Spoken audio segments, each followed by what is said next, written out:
all of you. Sergeant Major Michael R. Weimer of the U.S. Army is the Sergeant Major of the Army. We welcome you.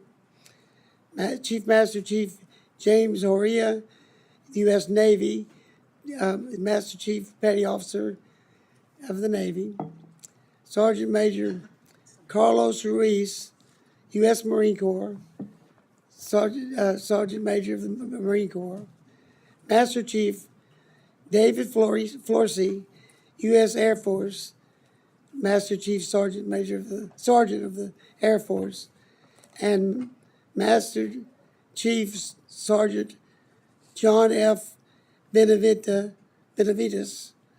U.S. Air Force, Chief Master Sergeant, Space Force. Best I can tell, all of y'all are practically new. I think maybe our Navy guy has been here before, and most all the rest of you are new. So welcome. Okay, first and foremost, I know you're nervous, but don't be nervous. You're okay. You're among friends. We consider you the people who give us the best and most important information about the individual warriors that you represent.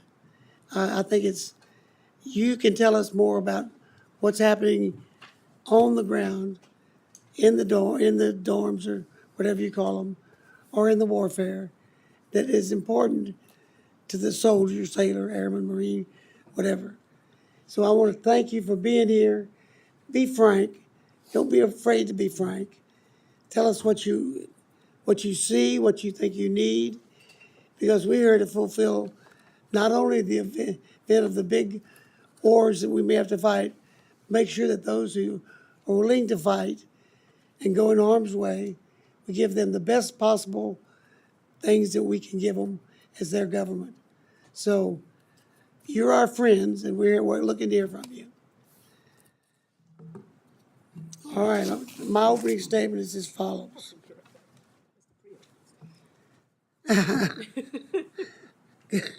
That wasn't a good one. Okay. That was a preamble, that's right. Okay. Today's hearing is on the quality of life for our enlisted soldiers, sailors, Marines, airmen, and guardians and their families. Our 5 witnesses at the table are the highest enlisted personnel of leadership for their respective branches.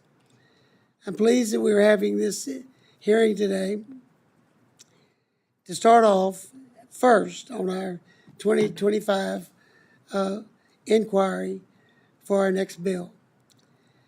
This group's insight is critical.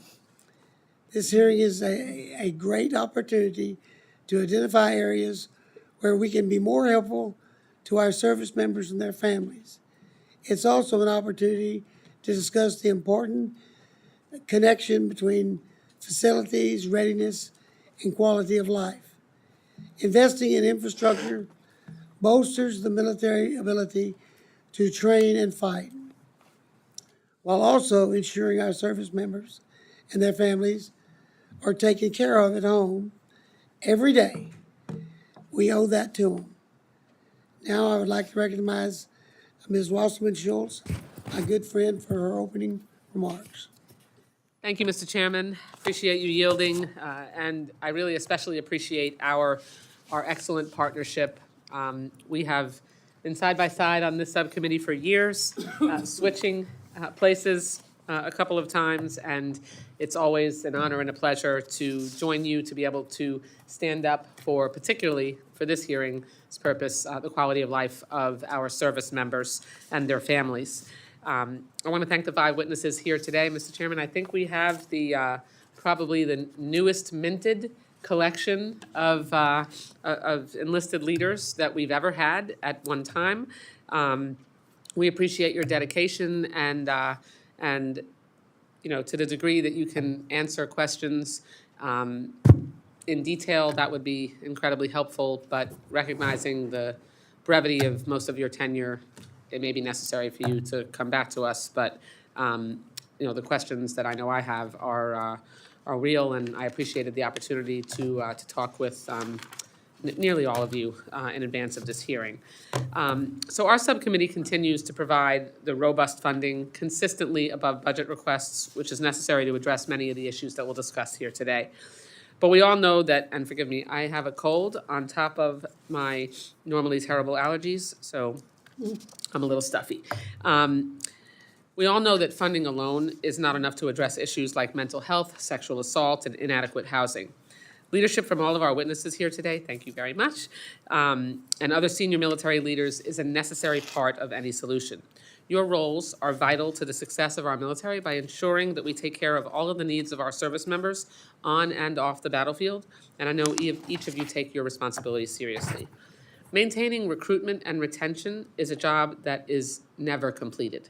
I hope to hear from our witnesses today about the importance of providing adequate housing and childcare. These fundamental services are essential to bringing on and keeping service members in the military, and frankly, we've heard testimony from those very service members, some of whom have expressed angst to us that they would have liked to or want to spend their careers in the military, but their quality of life is so poor that the pressure on their families is making that very difficult, if not impossible. If we can't support our service members and their families or provide livable, quality housing, we're going to lose people. And we're already struggling with retention as well as recruitment. For FY24, the committee provided $336 million for child development centers, known as CDCs, which includes funding for 6 new CDCs. Today, I want to dig into the specifics of childcare needs across the services and the status of your infrastructure plans to meet those needs. Additionally, in FY24, we again provided an additional $30 million to improve the oversight of DoD's housing portfolio. I'd like to hear from our witnesses how that funding will be utilized. And I'm dismayed to once again have to highlight the issue of sexual assault in the military. That certainly affects a service member's quality of life. While I appreciate the steps that DoD and the services are taking to tackle this issue, like developing training programs to educate and instill a culture of respect for those with whom they work, the statistics that we've seen continue to show dramatic progress is still needed in both reducing the prevalence of assaults and in bolstering trust in the reporting system. The Department of Defense's FY22 annual sexual assault and prevention report showed another increase in reported assaults. I hope the FY 2023 report that should come out imminently shows more progress, but I tend to doubt that it will. A large part of supporting service members holistically includes supporting them mentally and physically. We need to ensure that we prioritize each and every person's mental health and continue to evaluate and study the effects of what service members are doing in combat or in training environments. And to that end, healthcare is integral in supporting the quality of life of a service member and their families. I commend the department for finally expanding its previously discriminatory IVF policy by now allowing eligible troops to access IVF regardless of their marital status or sexual orientation, and allowing for the use of donated eggs and sperm. As someone who became a mother as a result of IVF, this is deeply personal and very serious for so many families. I fought for years through language in this bill to change this policy, thanks and side by side with the support of the chairman, that affects the care that veterans can receive as well. More can be done, and we know that we'll continue to work together to make sure that we are pro-family. We must continue to make investments to ensure that the environment service members and their families live in are safe and healthy. From addressing lead paint to asbestos and mold, oversight of housing is not just an abstract goal. Oversight has a very real effect on military families. We must also continue to address contamination that is left behind after a military base is no longer active. I continue to hear concerns from the public that the speed of DoD's remediation efforts for PFAS contamination is far too slow. For FY24, this committee once again provided an increase above the request of $50 million in dedicated funding to address PFAS contamination. We've been prioritizing this as a committee, whether the judge is chair or I am, for several years now, and the expectation is that DoD will expedite cleanup of these contaminants. Looking to the year ahead, we will soon dive into the specific budget requests for the services, and I hope after those robust discussions on MILCON funding needs, we will see a bipartisan House bill with adequate funding to fully address the requirements to ensure military readiness and improve the lives of our service members and their families. Thank you all for coming today and for your service, and I look forward to your testimonies. I yield back, Chair. Thank you, Ms. Watson. All right, we ask you to keep your remarks to about 5 minutes. Review what you have to say, and then we'll have questions from you.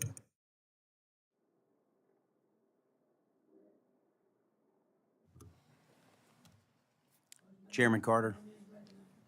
Thank you, Chairman. Chairman Carter, Ranking Member Wasserman Schultz, distinguished members of this subcommittee, thank you for allowing me the opportunity to speak with you today about the quality of life in the Army.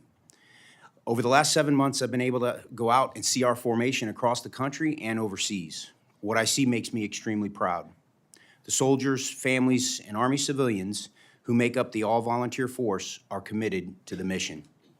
Our Army is formidable and lethal, capable of deterring, fighting, and winning against capable adversaries, in large part because of the incredible men and women we have on our team. We have active reserve National Guard soldiers training, campaigning, and responding, including over 65,000 soldiers who are deployed around the globe, and another 74,000 standing by with immediate and crisis response forces. Behind every one of those men and women is a family bearing immeasurable weight. We're committed to supporting those soldiers and their families, building cohesive teams across the Army, and ensuring that we are fostering a safe and professional climate. This starts with building positive quality of life on multiple fronts. First and foremost, housing. Soldiers and their families deserve safe living conditions. We're committed to improving these conditions and appreciate Congress's support, especially the $3.4 billion investment in military housing in FY23. Currently, we're putting an emphasis on unaccompanied personnel housing and barracks. Second, we are committed to improving spouse employment options. We have over 431,000 spouses on the Army team, many of whom work. It's important to us that those spouses have employment options that facilitate their family readiness and quality of life. Military Spouse Employment Partnership and My Career Advancement Accounts are two initiatives that provide those options. Third, we must provide quality childcare options. CDC construction and renovations are underway across Army installations, and we are also offering fee assistance to address unmet childcare demands and streamlining hiring to help maximize capacity. Fourth, holistic health and fitness, known as H2F. We are investing in our soldiers' well-being to enhance combat readiness and develop resilient and lethal warfighters.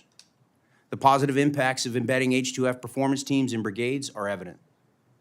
And finally, our families must be able to easily navigate the Exceptional Family Member Program. By the end of FY24, Headquarters Department of the Army's central office is to be established to ensure the consistent processes across the Army. These efforts are all interrelated and nested with a broader effort to build a strong and successful team culture. We lean on various approaches and organizations for both bottoms-up and top-down feedback, taking a connecting to protect approach towards improving our climate and reducing harmful behaviors. These include the Director of Prevention, Resilience, and Readiness, the Integrated Prevention Advisory Group, our monthly Leading Change forums, and our Building Cohesive Teams forums. These efforts also require us maintaining a close coordination and partnership with Congress, as well as reliable and predictable funding. And I will add, recruiting and retaining talented soldiers is a critical component to building positive command climates. Our Army has made some improvements over the last year, and we will continue to focus on the priority effort going forward. In closing, the most rewarding aspect of my position is ensuring our soldiers remain the most lethal warfighters the world has ever seen. That includes taking care of their families. Together, we can ensure the Army remains the nation's premier warfighting force it's ever seen, built around a culture of cohesive teams, capable and ready to face the challenges of today and tomorrow.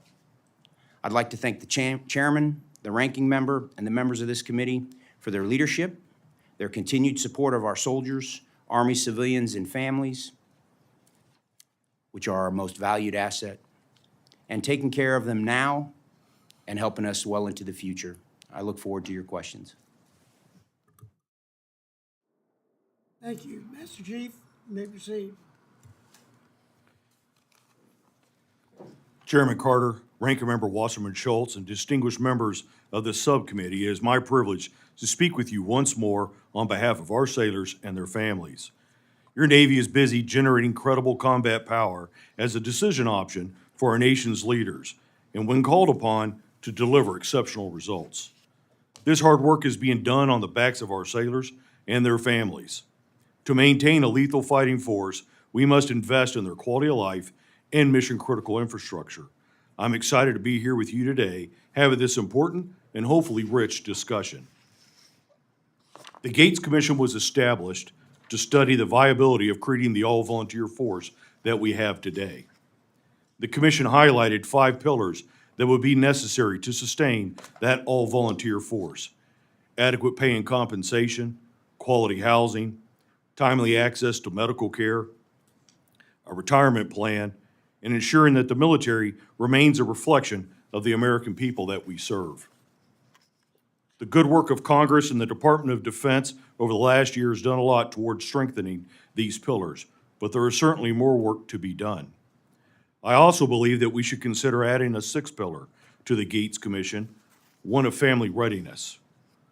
A much greater preponderance of our force today are families compared to the all-volunteer force we created 50 years ago.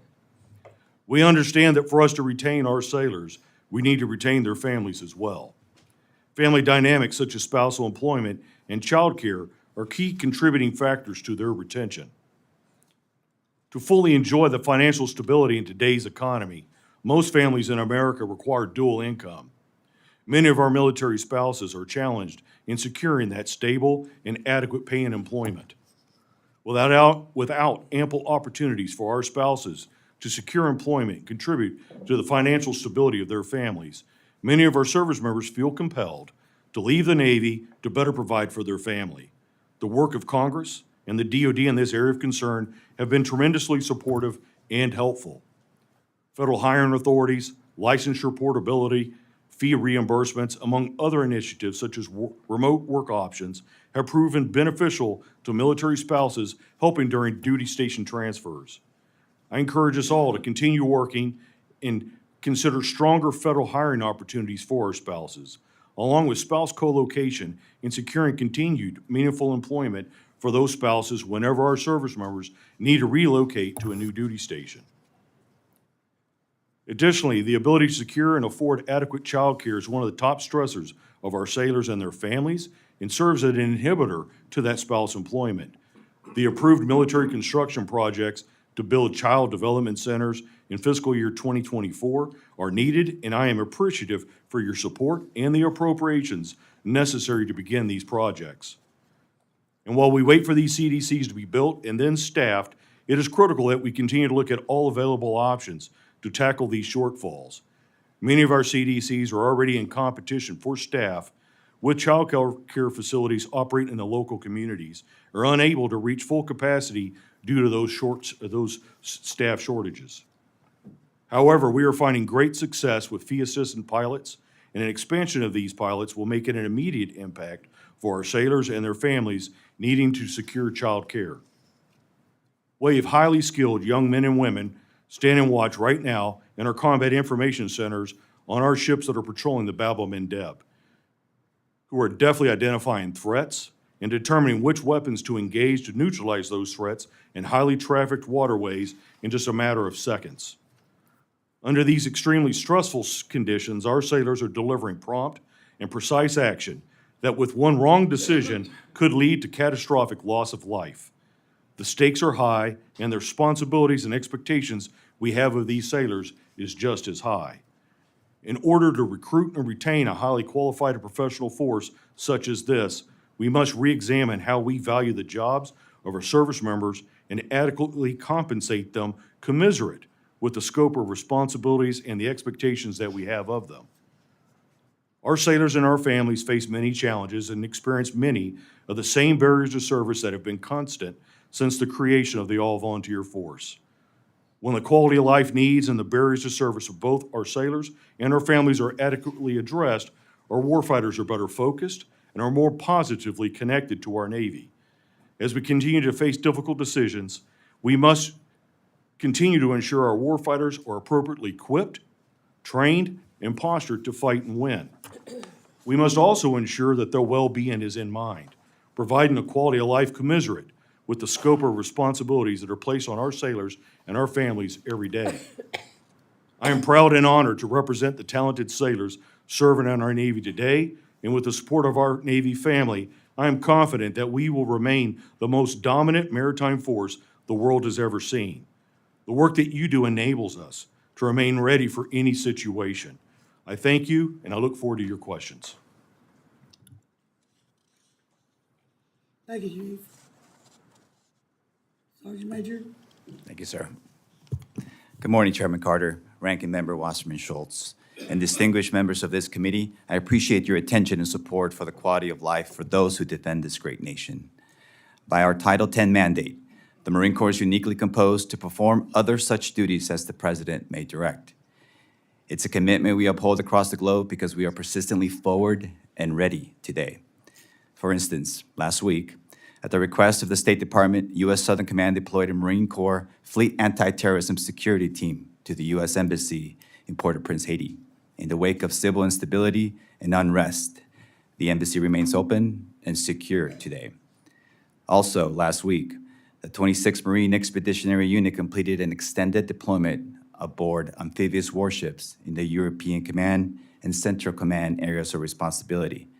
That Special Operations Capable MU conducted real-world operations in the Arabian Gulf and the Straits of Hormuz in response to attempts by Iran to threaten the free flow of commerce. And again, last week, Marines trained alongside our NATO partners in Norway's Arctic, while other Marines provided humanitarian assistance to the Republic of the Philippines during time of crises. So at any given day, any time of the year, your Marines are forward edge of every climb and place, demonstrating that we're capable, that we're ready, and that we are trusted. I recently spent time with some of these Marines overseas. They were living and working in challenging conditions with limited amenities, overcoming mental and physical fatigue associated with austere environments. Yet the Marines were motivated, confident in themselves and their teams, and getting the job done. That's how we trained them. The Marine Corps also recently achieved an unmodified audit opinion, the best possible outcome and the first for a military service. So rest assured that the resources you provide will be well managed. We owe it to the Marines to provide the services and goods that fuel the Marines to persevere. Our Barracks 2030 mission takes an aggressive approach in tailoring the Barracks portfolio to the needs of the future force while improving the Marines' quality of life through specific investments. Our Marine Corps Total Fitness mission addresses the matters of mind and body, optimizing the performance of each Marine and the readiness of our organization. These programs are designed to not only improve combat readiness, but also reduce the behaviors that degrade our service. So today, inside this committee hall, we share a common understanding that we are to remain focused as the premier warfighting organization we are known to be. That statement, the Marines have landed, will always carry an enormous weight to friend and foe. We are resolute in our investments to the quality of life for our Marines and our families, and we will get this job done too. I look forward to taking your questions. Thank you. Chairman Carter, Ranking Member Wasserman Schultz, and distinguished members of this subcommittee, I'm grateful for the opportunity to address the critical issues affecting the lives of our airmen and their families. As we navigate through a time of profound significance, it's imperative we acknowledge the evolving challenges facing our military. Throughout modern history, airmen have been at the forefront of pivotal moments, shaping the course of our nation's defense. Today, we confront strategic competitors such as China and Russia amidst a rapidly changing landscape of warfare. The emergence of multi-domain threats, including cyber attack, hypersonics, autonomous weapon systems, underscore the urgency of maintaining our military superiority. The age of uncontested Air Force dominance is behind us.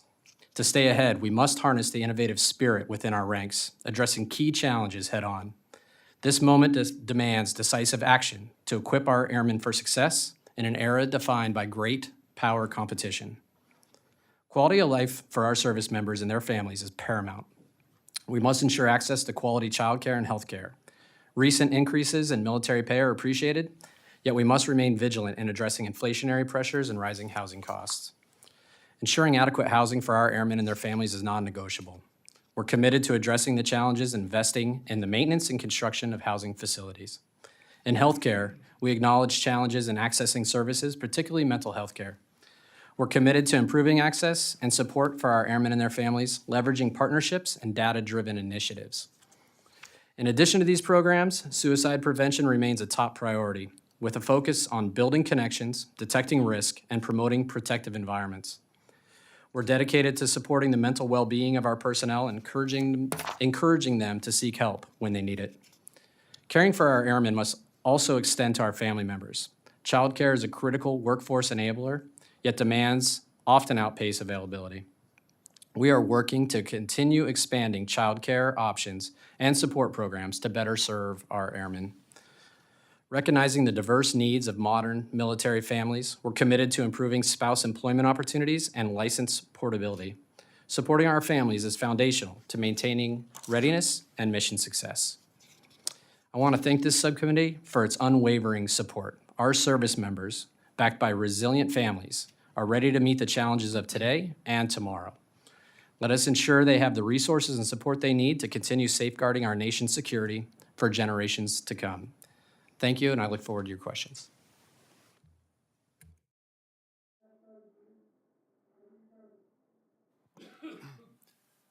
Thank you, Chairman Carter, Ranking Member Wasserman Schultz, and distinguished members of this subcommittee. Thank you for your continued support and your dedication to the quality of life of our guardians and their loved ones. I'm honored for this opportunity to talk about my number one priority, our nation's guardians. The Space Force was established in recognition of the rapidly changing face of warfare. As rival competitors seek to threaten our space domain and United States way of life, our Space Force is focused on optimizing for great power competition, with initiatives organized to develop people, generate readiness, project power, and develop capabilities that will support the joint force. However, our service must also ensure we continue to attract, recruit, and retain our guardians for this competition and, if required, conflict. This means the accessibility of childcare, economic security, dormitories, family housing, mental health, and competitive pay and compensation are not solely quality of life issues. For guardians with 24/7 employed in place operations, primarily from permanent U.S. installations, these are not just benefits, but they are readiness issues. Our model of presenting forces to combatant commanders creates a non-traditional warfighter experience. For example, before guardians take their positions on operations floor, many are often dropping off children at childcare providers and trusting that the facilities are available, well-maintained, and secure. However, childcare access challenges are compounded by the complexity of shift work, where our guardians can struggle to find childcare outside of normal business hours and on weekends. Budget stability and timely appropriations are critical to military quality of life initiatives and, in turn, military readiness. I want to thank you for your tireless efforts for the fiscal year 24 Military Construction Appropriations Act, ensuring the department has housing and child care resources for our guardians. Building on this momentum, the fiscal year 25 budget seeks to continue these investments, safeguarding our promises to service members and their families. The demand for guardian talent, technical expertise, and capability will only continue to grow, and this comes with added operational stress and pressure. We must insulate guardians against internal and external factors that prevent them from being combat ready and fully capable to accomplish their mission. We must make their experience meaningful and fulfilling amidst lucrative options from other sectors that seek guardians for their character, their skill, and their talent. Guardians entering the service today are educated, digitally literate, and hungry for opportunities to solve hard problems and assume greater responsibilities in the intelligence, cyber, and space domains. We all know that job satisfaction is important for retaining talent. During a recent forum with Guardians, they raised concerns with incomplete threat and system models and simulators to prepare them for the high-end threat our near-peer adversaries pose. These concerns demonstrate our Guardians' passion for the mission, and we owe it to them to continue our investment in our operational test and training infrastructure and ensure they have the tools and the environments necessary for readiness. These investments are the value proposition we seek to offer. It protects and ensures their focus, resolve, and willingness to continue their journey in the Space Force, and greatly depends on our commitment and actions to care for them and their loved ones. The decisions we make today will impact future generations of Guardians. Our investment in them is the greatest leverage to secure our nation's interests in, from, and to space. Thank you, and I look forward to your questions. We thank you and thank all of you, and good job. I'll start off and we'll go as we always do and try to stay within our 5-minute rule here.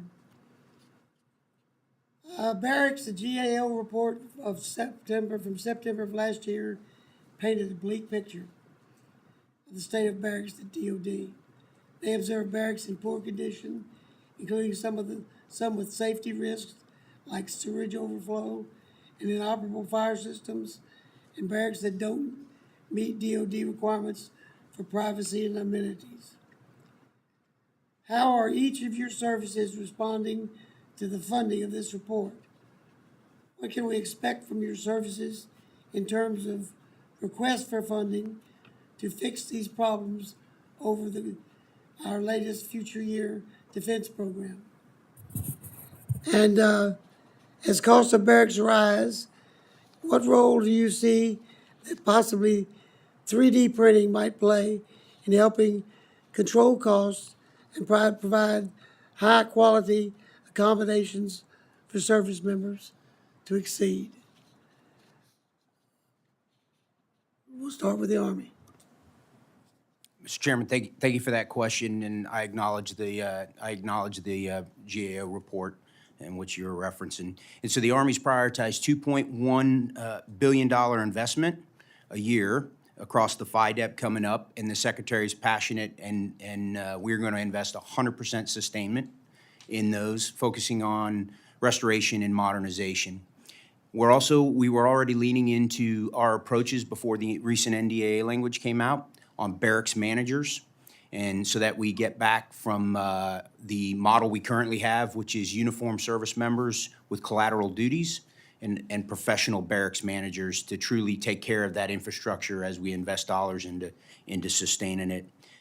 In reference to our Department of Public Works, to be able to also sustain the money we're putting in those barracks, we're roughly 900 plus short employees, and we have a strategy through Army Material Command to we call it Build Back DPW, to hire those critical people so that we can maintenance the work orders in our barracks. And then lastly, Judge, to respect the time, the 3D printing, which I observed myself, the models down at Fort Bliss, it could have an application in certain locations, but it's still pretty restricted as far as a large opportunity for us.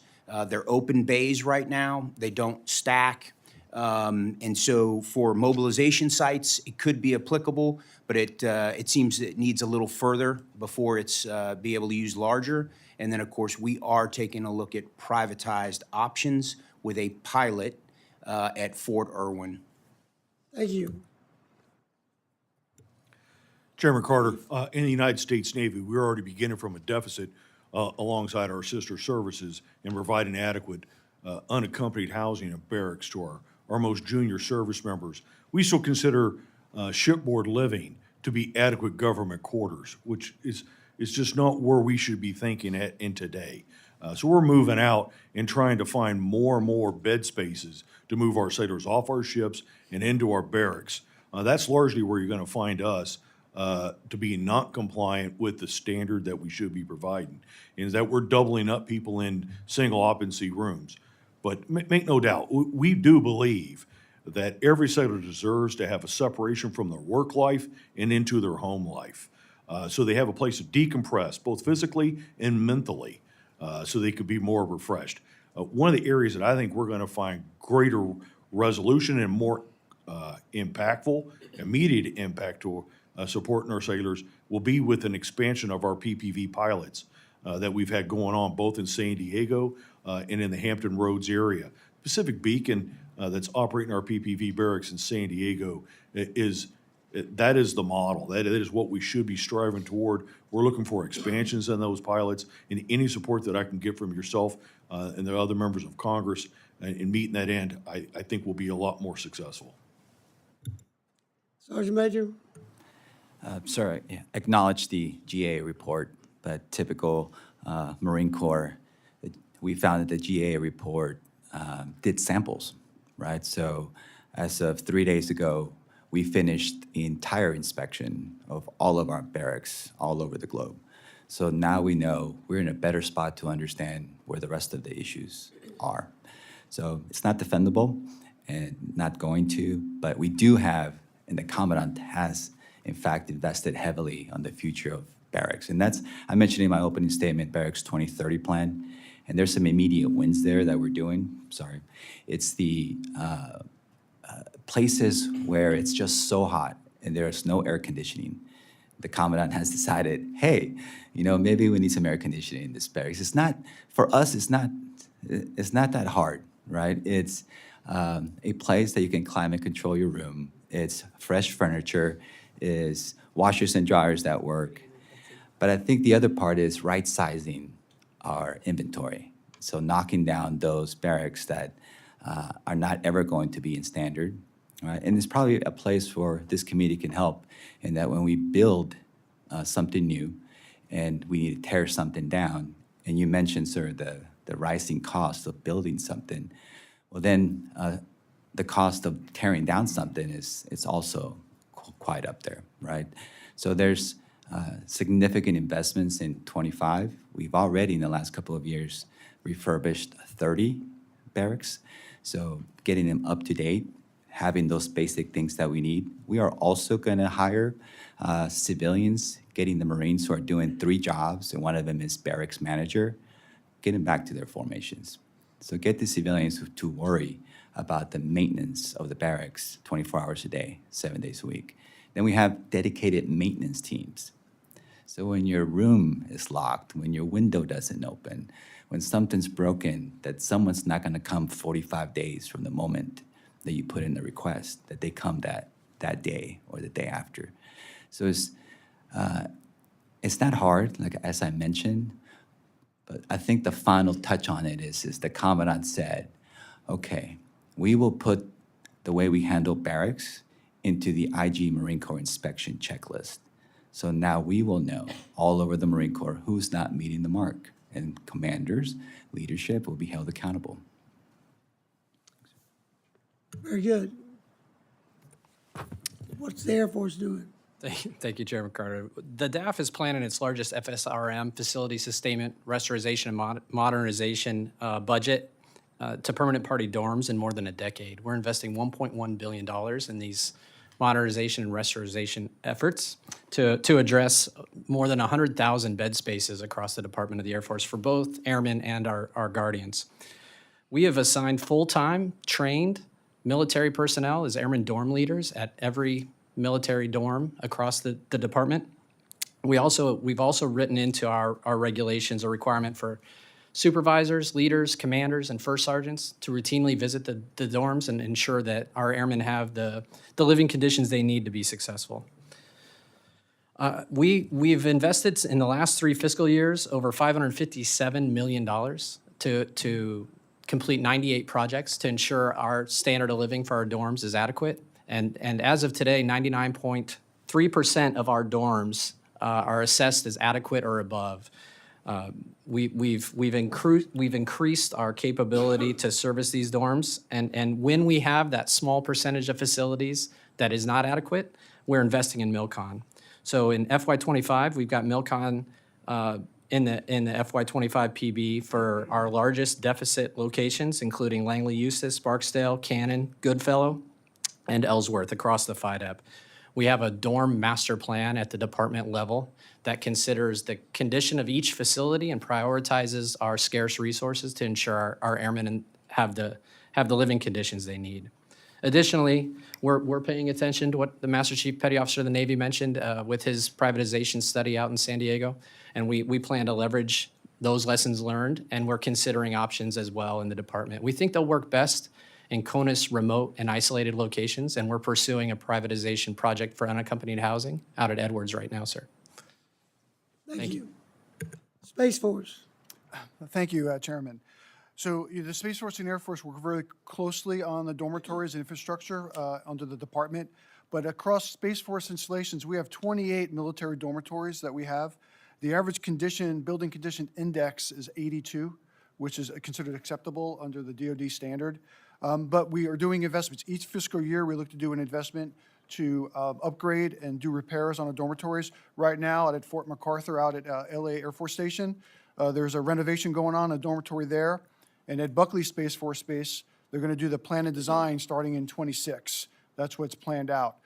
And what's really important is that for Buckley, for example, it's not just Guardians and airmen living in those dorms. There's soldiers, sailors, Marines, and Coast Guardsmen in some cases as well.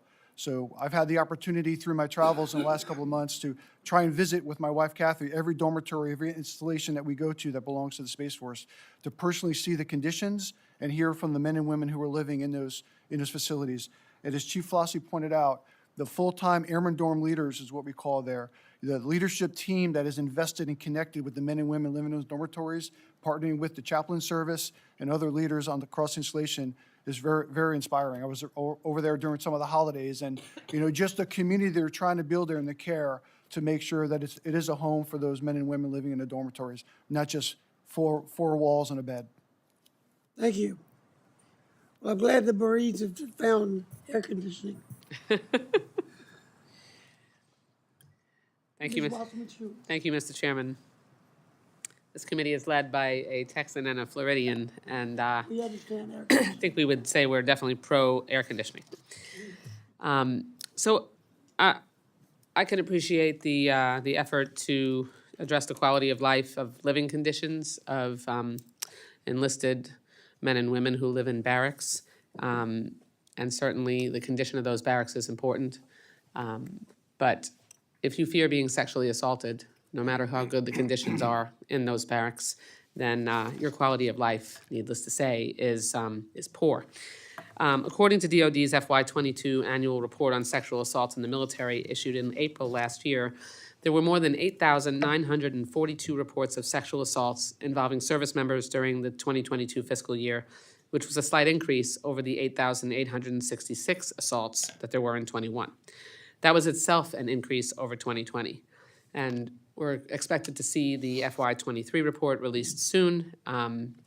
As I mentioned in my remarks, I hope to see a significant improvement, but I'm doubtful.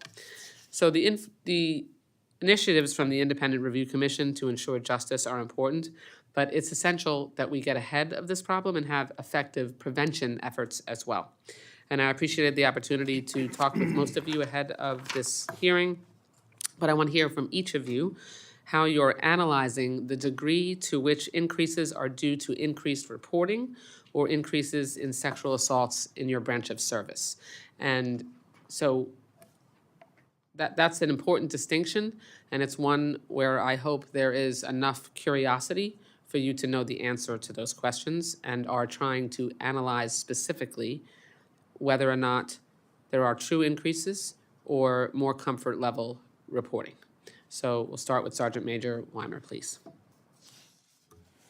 Ranking Member, thank you for that important question. And though our numbers are a little bit down in the Army based off the report that you're referencing, the numbers still aren't great, and sexual assault will continue to be something, and sexual harassment, something we continue to never let our foot off the gas.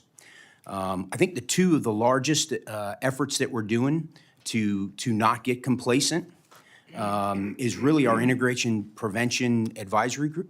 Sergeant Major, I'm going to ask you about that. My specific question is, how are you attempting to analyze whether or not, now you had a slight reduction, but still, I want to know how you're attempting to analyze whether or not increases or your numbers are due to more reporting or more sexual assault and sexual harassment. Yes, Ranking Member. Part of that initiative is hiring 11 additional data scientists that we actually have job offers out now, is to truly look and be able to see ourselves, because we see trends. This one happens to be a downward trend, but why? to your point, Right. that your actual point. And I'm not sure we can still see ourselves, which is the importance of In the. your case, less reporting. Yes, it- Is there more fear, or, is that the cause? But And then how do we hiring someone learn? who's gonna look, Yes, ma'am. What's working so that we can proliferate it across the entire force, not celebrate the fact that we went down potentially 8%. Why?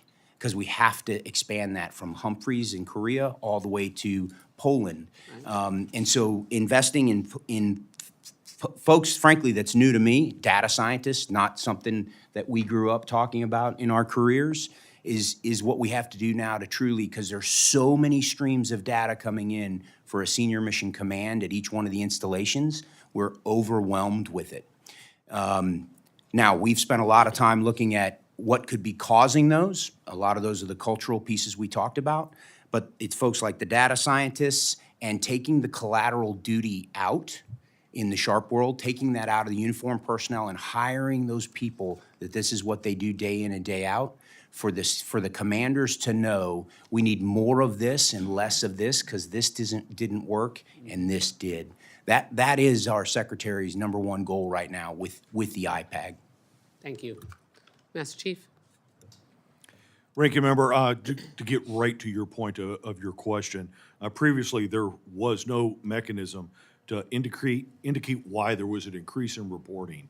But also to your point in your comments, leadership needs to be part of solving this problem. And I do believe that with the cultural transformation that we've had, with some changes in policies such as no wrong door, and other things, that we have increased people's trust in the organization to make those reports, especially in the areas that Sergeant Major of the Army was describing, where we have professionalized rather than had collateral duty sailors serving in these important positions. That shows the importance that we have as an organization in solving this problem.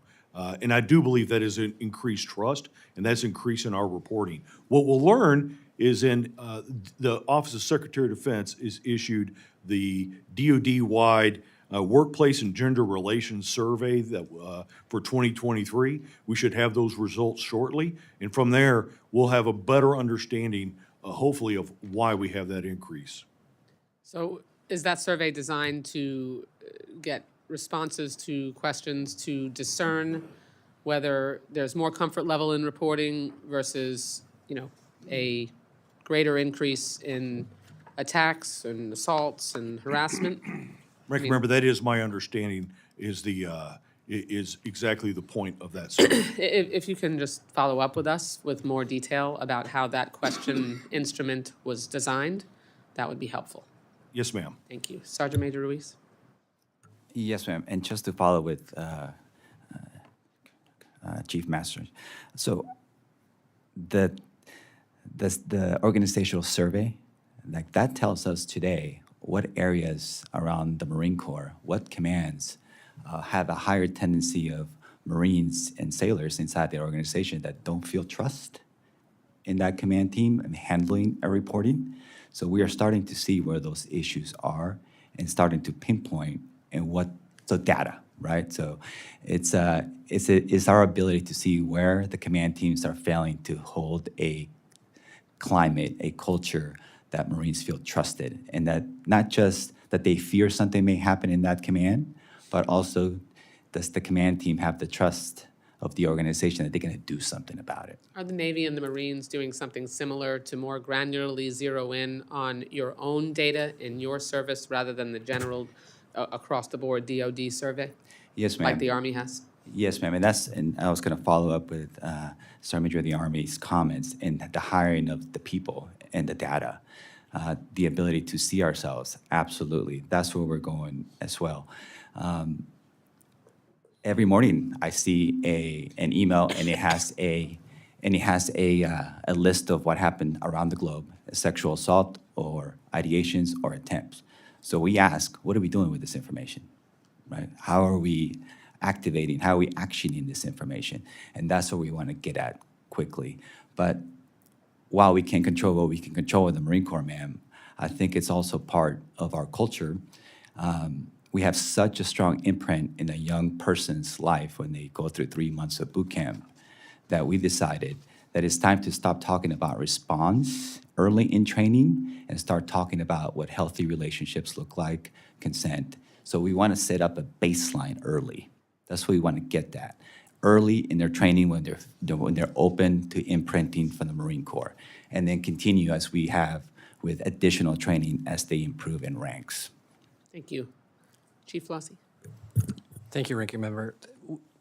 We don't have, it's really difficult to suss out the reporting. Is it, to your direct question, is it due to increased comfort level, or is it due to an increase in actual assaults? So I'd be happy to take that question back and see if we can find some more detail. I can tell you that we've introduced a SAPR reporting dashboard for commanders that includes risk assessments of their climate, and it provides for trend tracking over time. So we're working, similar to the other services, on DAF-specific reporting tools that will allow us to illuminate the actual details that you're asking for, ma'am.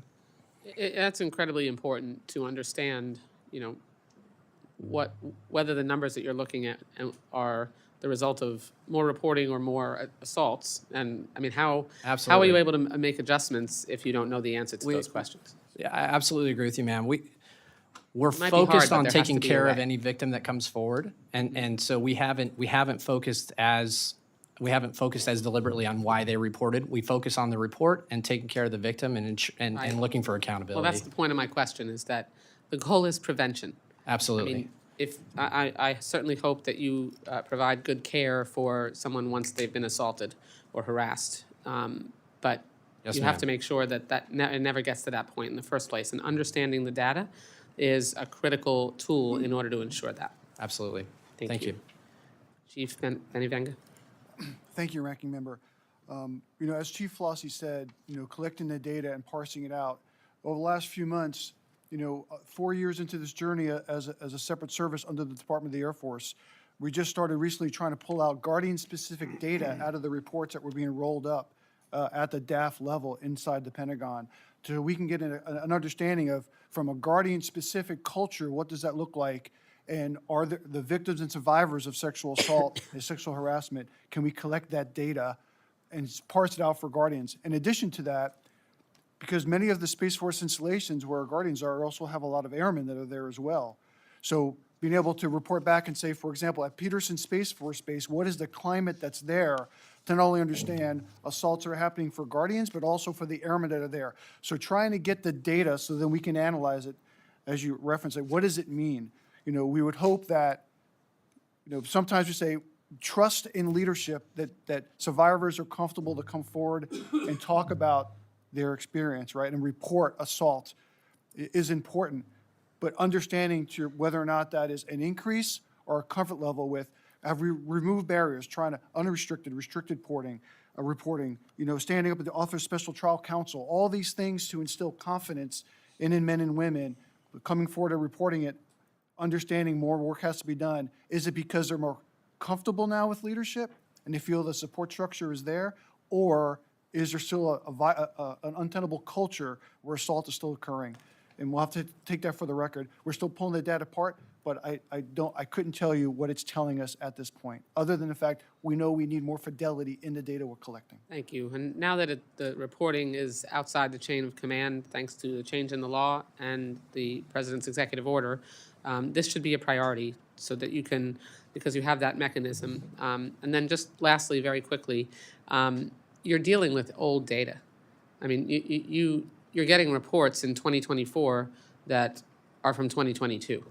And so you're not even looking at what the current situation is. What steps are being taken to make sure that you can process data that helps you look at it more currently so that you're getting a more real-time window into the problem? If you don't know the answer to that question, then I hope. Ranking Member, I can Please. give Thank you you. a tangible one there. So between our SHARP SMEs, subject matter experts, and our IG schoolhouse, they came together in tandem and collaboratively came up with a new POI to actually train independent investigators on sexual harassment, because a part of this is the length of time the investigations take. And so the longer that takes to be adjudicated while taking care of the victim, obviously simultaneously, the data just gets older and older to your point. And so that's a key effort for us. Thank you very much. And if you could get those answers to me for the record, I'd appreciate it. Thank you for your indulgence, Mr. Chairman. Thank you, Chairman. I'd like to thank our witnesses for taking the time to be here today. I know that we all share in the commitment to making sure that our service members, both abroad and here at home, are taken care of. Military relies heavily on local communities to provide access to health care to our service members, especially in areas where there is limited on-base care. This is particularly true for bases where Defense Health Agency has planned to restructure or close hospitals and clinics as part of the recent efforts to reform how the DoD provides health care to both active duty and non-active TRICARE beneficiaries. The Defense Health Agency plan hinges on a community healthcare system that can provide essential services in a timely manner to both service members and civilians in need of care. Recently, Ridgecrest Regional Hospital, which supports service members stationed at Naval Air Weapons Station China Lake, announced that they would be suspending their labor and delivery services due to unprecedented financial challenges. This loss in care means our service members at China Lake will need to drive almost 2 hours to the next closest labor and delivery unit, which places an incredible hardship on our service members and their families. Ridgecrest Regional Hospital is just one of 55 critical access hospitals within a 40-mile radius of a military base. These critical access hospitals are federally designated as essential to providing healthcare services in rural communities. I'm incredibly concerned that with the continued impacts of COVID-19, significant healthcare professional shortages, and low reimbursement rates, these hospitals will not have the resources they need to continue to provide services to our service members. Question for the Navy and then all branches. Master Chief Hone, I know that Navy is tracking this issue, and I'm wondering if you have identified any possible solutions to leveraging existing Navy or DHA resources to support community hospitals that provide critical healthcare service to our military. If nothing has been identified at this time, does the Navy have an interim plan to support any pregnant service members or spouses at China Lake? Is it possible to provide labor and delivery care on base? And then I'd like to open up the question to anyone else on the panel who might have similar concerns. Congressman, I thank you, sir, for your attention and understanding of a problem that's happening in Ridgecrest. It's a small community, and that it has your attention gives me a lot of comfort to understand that it's not just us paying attention to this problem. The transformation of the Defense Health Agency has relied largely on being able to access medical care outside our military fence lines. And that transformation was based on assumptions that existed prior to COVID. And then just as you described, many of those assumptions are no longer viable or no longer exist outside our military fence lines. And that is manifesting itself in different ways in different locations. Pregnancy, delivery, obstetrician services available in Ridgecrest. We have similar problems up in the Bremerton area, where we used to have somewhere in the neighborhood of about 15 clinics that someone could go to. Now there are 3 on that peninsula that are no longer accepting any new TRICARE patients. So our service members and family members are having to drive down to Joint Base Lewis McChord, an hour and a half or so away.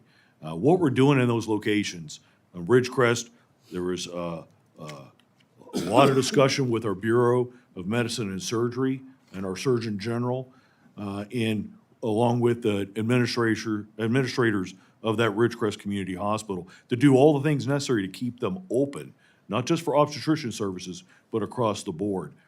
And we're making a lot of headway in solving what those problems are.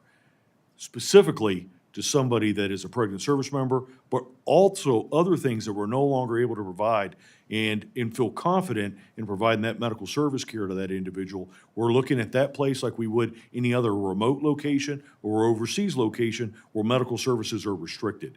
And we'll have to restrict assignments to those locations until we can provide that medical care. Perhaps relocate service members who need that type of care so they can deliver somewhere else. And that's going to have to be across the board until we get this all solved. This is a departmental issue. It's not something that's Navy specific. Our Deputy Secretary of Defense has tackled this on personally and is helping us solve our military healthcare system. I appreciate that, but and we had this fight a number of years ago over Lemoore, the base closest to my home, and they shut down the facility there. They're leaning on the hospital in the city of Hanford, which is only a 15, 20-minute drive away.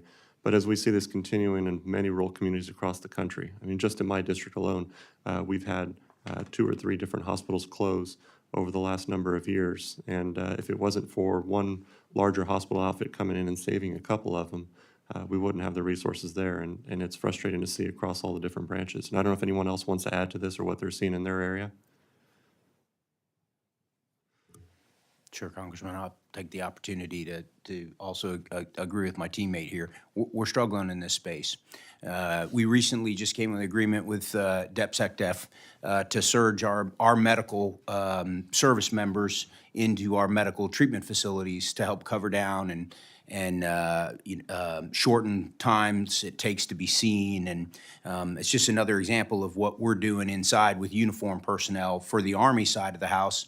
Our combat medics, there's a balance between the amount of time they spend working inside the clinic, because there is goodness there when they're actually working on medical skills, but then how much time they spend with their warfighting unit preparing for their wartime mission. And so there is this tension. We also see this in our MEP stations, in our entry processing stations also, where we're struggling and we're trying to surge medical personnel also to ensure we don't lose any potential recruits. The opportunity is there to, Sergeant Major? Sorry, sir. It's part of, it's the all-volunteer force, right? So we promised that to the family member and the service member. I think that's where you're going with it, sir. It's dangerous. It's to recruiting and retention when they don't see it. It's war fighting. The service member is not focused, right? Because they're worried about having to go further away. They're not at work. They're not fixing an F-35 engine. They're not doing live-fire ranges, and they keep falling back further and further in training. So there's some issues to be resolved for sure, sir, and appreciate you bringing that forward. I imagine, I've got someone in my district right now that she is due, the day before her husband is due to return home. And if she's going to commute to a hospital alone and have to drive hours, that's not going to make life a lot easier. And I imagine the warfighter is not sleeping well, not focused on their responsibilities, and not doing the best they possibly can to fight for our nation, knowing that their family isn't being taken care of. So I appreciate the concern, and Chairman, I yield back.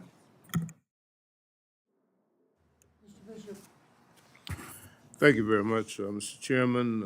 Let me extend my welcome to our esteemed witnesses, and let me express my gratitude to each of you for your service to our nation. Your testimony today is invaluable for informed decision-making and safeguarding the welfare of our soldiers, their families, and our nation's security. I want to touch on 3 items today that I'd like to quickly explore with you. First is the issue of food insecurity. Last year, the RAND National Defense Research Institute revealed that 25.8% of active duty members face food insecurity. And they noted that military and veterans experience double the national average of food insecurity. Military personnel are often hesitant to seek assistance due to pride, stigma, concerns about appearing weak or dependent. So I'd like to know how your service is collaborating with external partners to combat food insecurity issues, and what are your projections for the future of your approach? The second issue has to do with the basic needs allowance. I noted that in FY25 in the budget request, it includes a proposal to raise the income eligibility threshold for the basic needs allowance from 150% to 200% of the federal poverty guidelines. Military Times tells us that 77 military families across the Air Force, Army, and the Navy received the basic needs allowance in 2023, which is about 1% of the 6,000 service members that are deemed potentially eligible. And given this limited potential, can you provide insights into how you expect the impact of the expansion of that eligibility threshold will benefit and how that will impact our families. And the final question has to do with the stress and burnout. The FY budget will reduce the in-strength by 5,700 personnel. The Army will lose 1,700, the Navy 5,000, and the Naval survey revealed that a third of sailors reported severe or extreme levels of stress in 2023. Given the fact that we've got worldwide tensions and trending conflict escalation, what measures are being implemented to address this trend, and how are you going to do more in terms of dwell time and dealing with the stress level and the overworked with the reduction in the troop level and the in-strength? Congressman Bishop, I think I'll start, if that's okay. So first, let me start by saying thank you very much for your attention on this issue. I think we all agree that no member or family who's wearing a cloth of their nation should be food insecure or not having the food on the table. That's just unacceptable.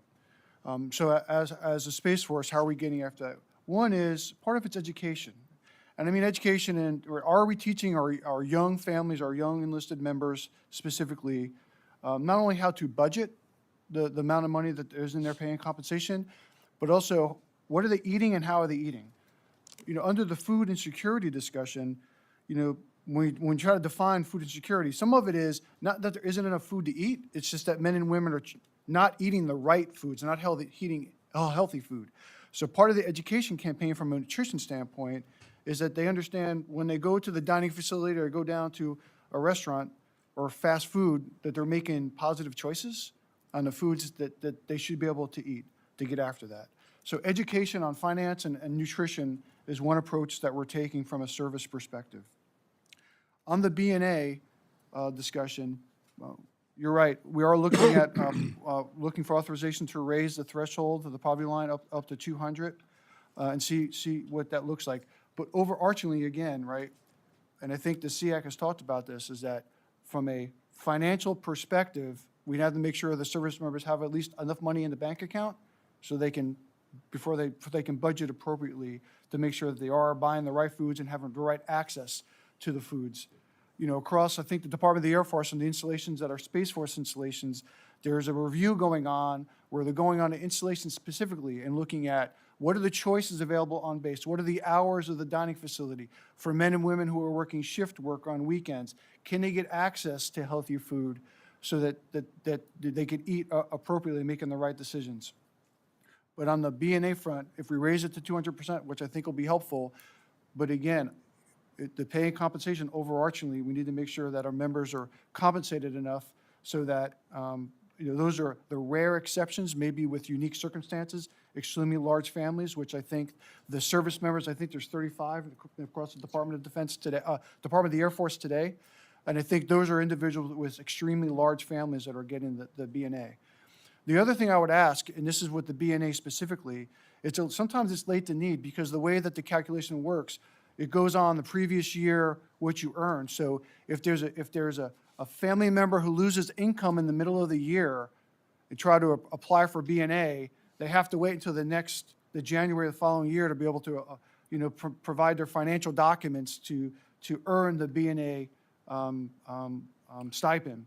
So that's something we have to look at to make sure it's acceptable to service. So maybe it ought to be a real-time opportunity for service members to apply when that happens, as opposed to having to wait till the next year. That seems like an easy fix for that issue.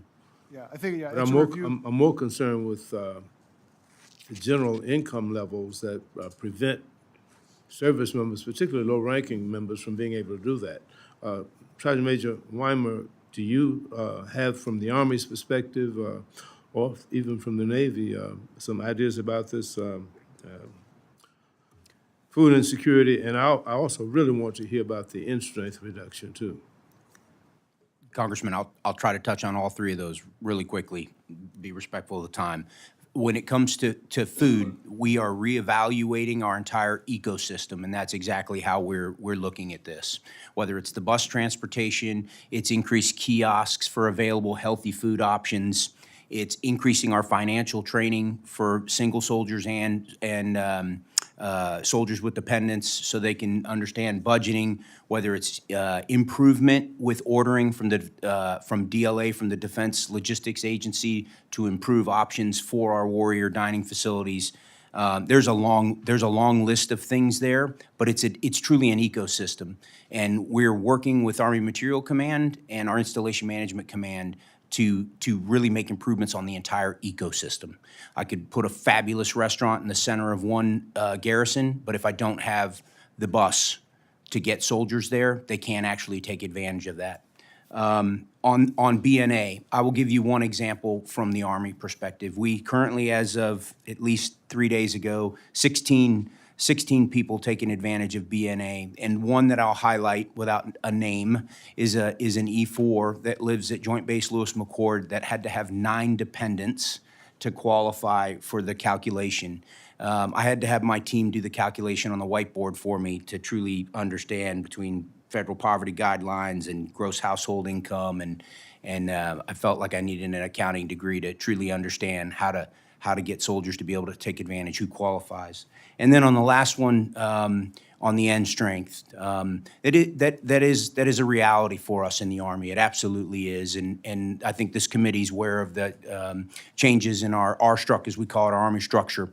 Some of that is recruiting, and we're full court press on improving our recruiting, and I'm encouraged and the results we're seeing right now based off changes the Secretary and the Chief have recently made, but not letting off the gas. Still more proof to be demonstrated in those, but that is key for us to work on the end strength question. And then the demands globally are incredibly high, potentially some of the highest we've ever seen in uniform right now.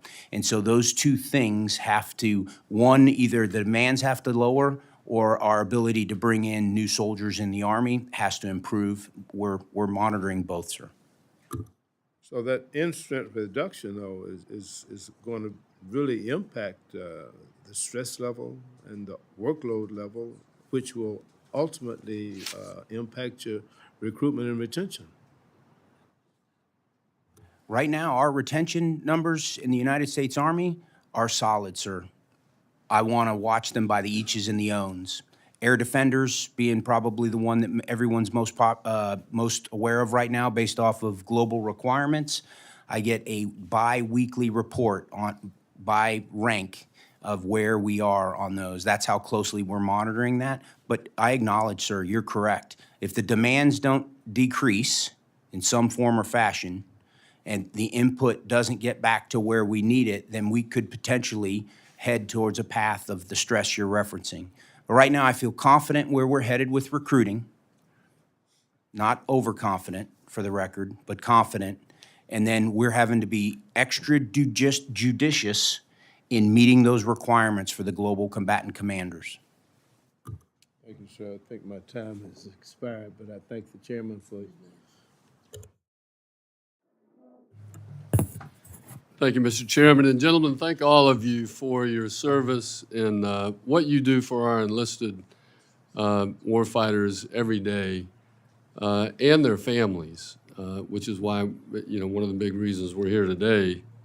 As the Department of Defense continues through the QRMC, Congress, we haven't waited on results of that. We've had some pay increases that we've already touched on.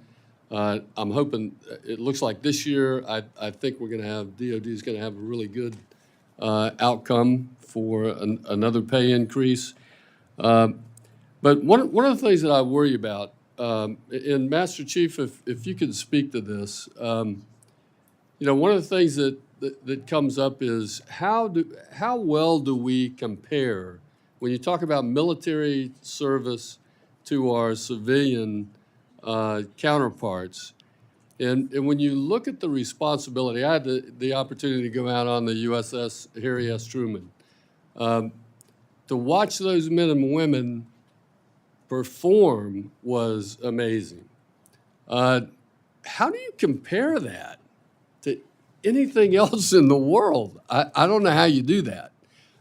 So in this QRMC, how do we make sure that we're offering pay commensurate with the duties that we're truly asking these men and women, and it's not just the Navy, it's everybody, but that we're asking them to do?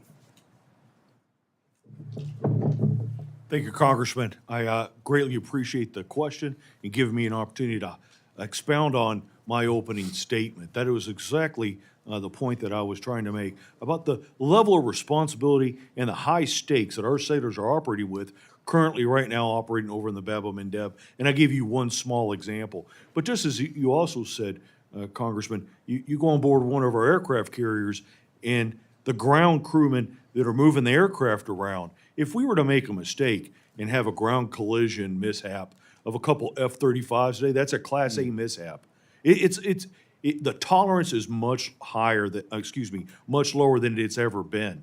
And the responsibilities that are put on our service members are stronger and greater than they've ever been. So I do not believe that the comparison models that we've been using and that we're currently using in the QRMC is going to be giving us satisfactory or substantive change necessary to really address our pay issues across our enlisted force for sure. I think that we should be looking for a comparison model that isn't about similar age and education, and more about the level of responsibility and the expectations that we're putting on those service members. Something more along those lines. Exactly where we find that at, we could look at our other first responders that are operating in our communities, any number of other places. But that young 19-year-old that's working at the Starbucks is not the same thing that we're asking of our 19-year-olds that are serving in harm's way. Amen. Thank you, sir. Let me also ask you this, because it kind of goes right into it, and I'm come from a Navy district in Jacksonville. And I know the sailors in Jacksonville, at NAS Jackson, Mayport, even though we've increased the BAH, there's a lot of challenges. Whether it's a good thing or a bad thing, I'm not sure, but you know, the Navy is located on the waterfronts where property values are extremely high. So I think it creates some added problems for sailors who are trying to find affordable housing in areas where it's very, very difficult, and especially those enlisted men. Can you talk a little bit about the BAH, and is that being considered in the QRMC, or are they looking at those two things completely separately? Congressman, how we compute the basic allowance for housing is also being considered. I'm hoping that, I'm not a member of the QRMC, so I can't speak to the specific questions that they're going through to make the determinations. When I have an opportunity to speak with them, I will ask more and more if we're figuring ways to be more responsive to those challenges. As you described, the United States Navy, in many good ways, we get to live in some wonderful places. But that can become extremely challenging in economic times such as we have today, where rental markets and real estate prices are going up faster than we're able to respond with changes to our housing allowances. That can leave our service members, especially our most junior enlisted service members, in quite a quandary, in that what they're paying out in housing allowance far outweighs in what they make in base pay. So it doesn't take very long for them to lose any kind of discretionary spending if they find themselves upside down in a rental market trying to survive in a high-cost area like that, which goes back to Congressman Bishop's question about basic need allowance and food insecurity. I'll tell you, when I've been married to my wife, this August will be 35 years. So she's been with me for a very, very long time. And she can tell you more about, what it is like to try to manage a family budget, in a stressful time like that. But I can remember when we were younger, and we would get done paying our rent, our bills, and I mean by bills, I mean like an electric bill.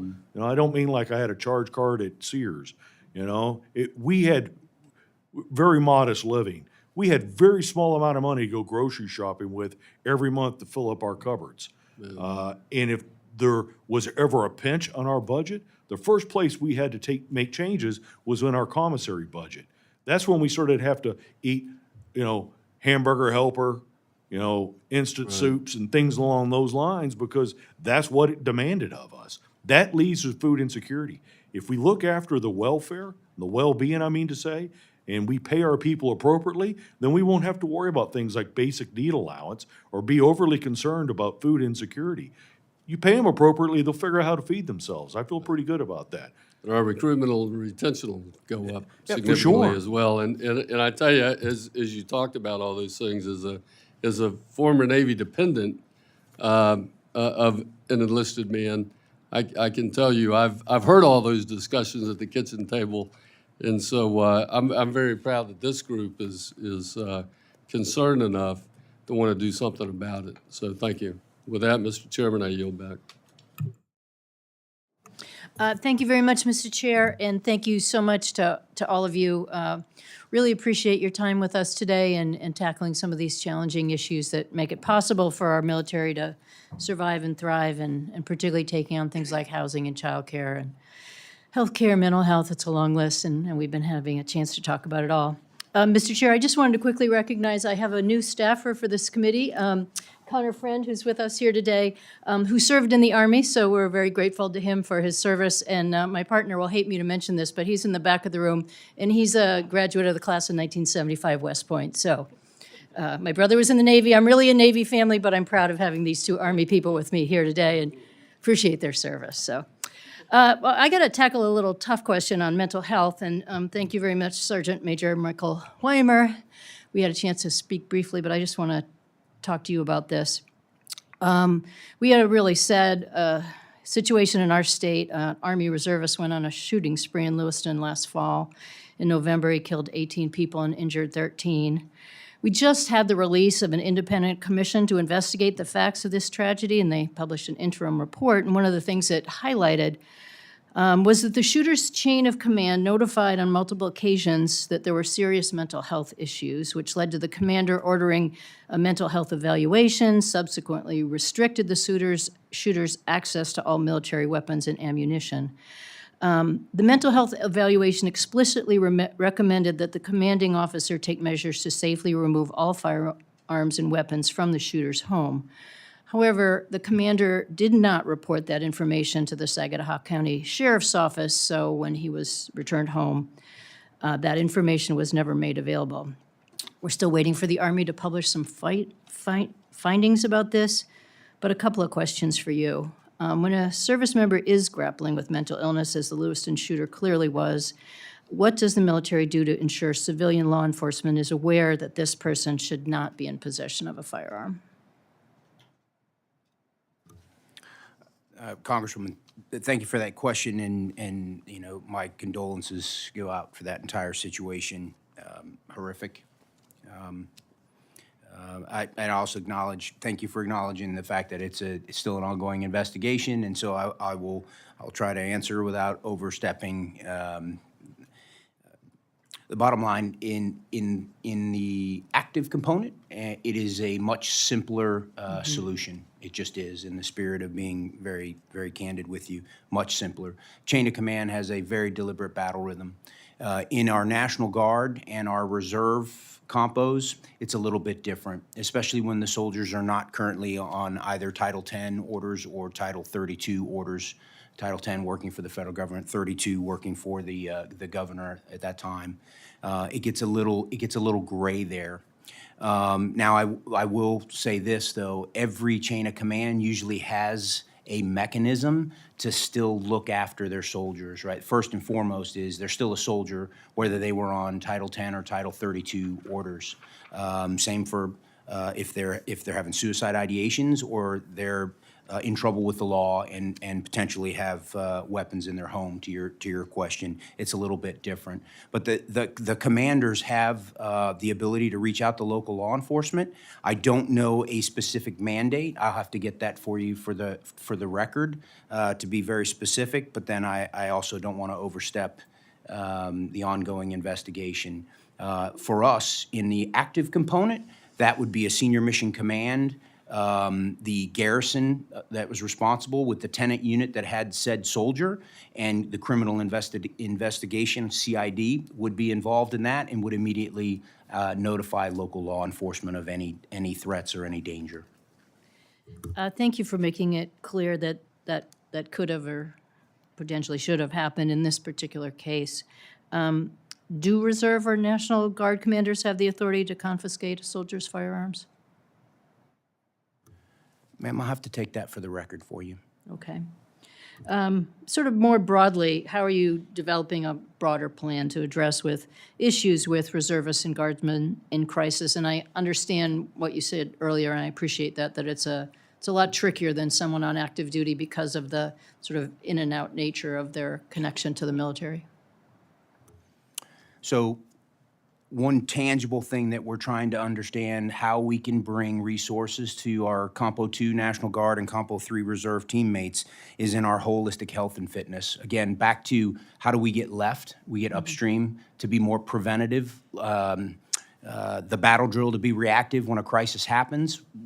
To your earlier question, how do we get left? We're trying to figure out how to resource and assist both those compos with H2F, as I referenced it before. That's really challenging when service members aren't on orders at all times. But what we're looking into is how could we use regional hubs where we mobilize and we train for the weekend and we train for 2-week annual training in the summers. Because truly those resources are finite when you're hiring. It's not just equipment. Those are sleep specialists and physical therapists and nutritionists and basically holistic health. It's not just a gym. We're trying to surge that to commanders in the reserve and the guard to be able to, invest in the welfare and the health of their soldiers. Well, thank you very much for your answer. I really appreciate that. And I do appreciate, and many of you have addressed this already, that we're taking much more seriously mental health as a component of readiness, of wellness overall, that we are understanding how critically important that is. And I, of course, look forward to the Army publishing its findings. I know this community in my state is anxiously waiting for that, and I do hope that any lessons learned from this become part of future protocol, and we can spare another community or another individual soldier themselves from any kind of harm. I've used up my time, but I do, again, want to thank you all. I would have been here to support the Navy. Thank you very much for, I know that the Navy's very important in Maine because of Bath Iron Works and the Portsmouth Shipyard, and so all of the things that we're talking about today, the housing component, the childcare, making sure that the sailors who are associated with that have those level of services. And I appreciate the conversation that many of my colleagues have brought up about that. So thank you for that. It's really critically important to retention and to them being able to do their best possible job. So thank you all. Thank you, Mr. Chair. Thank you, Ms. Pender. Mr. Gonzalez. Thank you, Chairman, and thank you, gentlemen, for serving this great country that we all live in. I'm going to give you the easiest question you're going to get today. This is for everyone, please. Yes or no? 5 minutes goes fast. Are military families the most valuable asset in your service? Sergeant Major. Yes, Congressman. Yes. Yes. Yes. Yes. I'd agree. Now, no more softballs. Now it's time for high and inside. And Sergeant Major Ruiz gets the privilege here. When can military families expect the family separation allowance to be raised from $250 to $400? Appreciate that, sir. Yes, we greatly appreciate the authority to go up to $400 from $250. It is very expensive, absolutely. To have a Marine forward and buying 2 sets of groceries, or it's just 2 sets of everything, so it gets expensive. The authority came, and now we're looking into where do we find the money and how fast can we find the money, what doesn't get paid. So I'll come back to you, sir.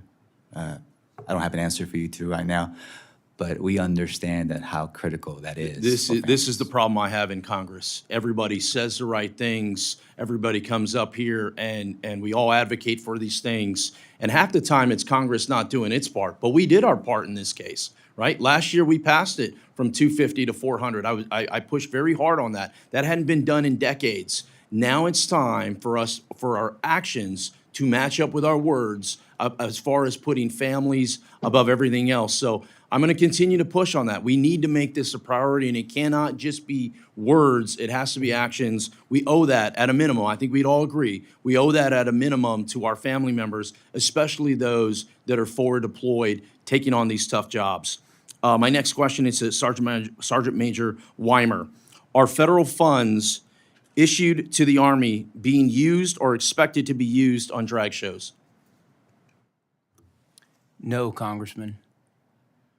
Thank you, Sergeant Major. I think this is very important. And look, I don't want to be talking about drag shows. I served 20 years in the military. I don't care the color of somebody's skin or who they pray to or what they do in their off time, but there is a perception issue that the services are doing other things other than training and fighting to win wars, and we have to get ahead of that. And we have to be very crystal clear in what these funds are going for. So I'd ask all of y'all, please consider that when you're having conversations, when you're going and visiting other places, is to make sure we're not using federal funds in order to go down some of these crazy rabbit holes. My next question is for Chief Master Sergeant Flosey. Joint Base San Antonio. Great idea, right? Let's pool all our resources. You get the question because the 2-star in the Air Force is the one that holds the purse strings. But the question in particular is the barracks there, the medical education and training. And look, the Army has 51% of this barracks. The Navy has 32% of this. The Air Force only gets 17% of it. But ultimately, this is the issue I have. And I visited this facility. Right now, I think there's 148 students that are being housed in Camp Bullis, about 35 minutes away, due to some of the issues at the barracks.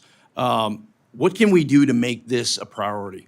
The joint base model, everyone shares in it, but somebody has to pay the ticket on it.